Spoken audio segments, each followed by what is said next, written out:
त्याला जर आपण शरण गेलो तर पुन्हा तीच दुःख आपल्या वाट्याला येण्याची भीती आहे.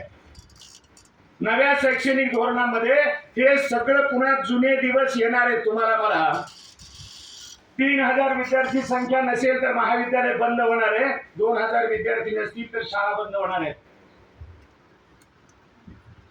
पहिलीची मुलगी जर गावामध्ये 40 मुलांच्या शाळेत जात होती, ती शाळाच बंद होणार आहे. तिला कुठल्या शाळेत अपडाऊन करायला पाठवणार तुम्ही?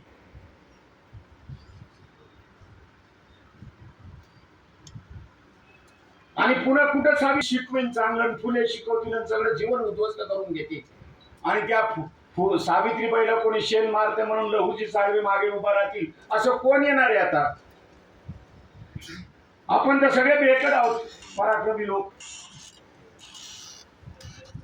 आपण नाही फुल्यांसारखी लढाई करू शकत. म्हणतात मला काय म्हणतात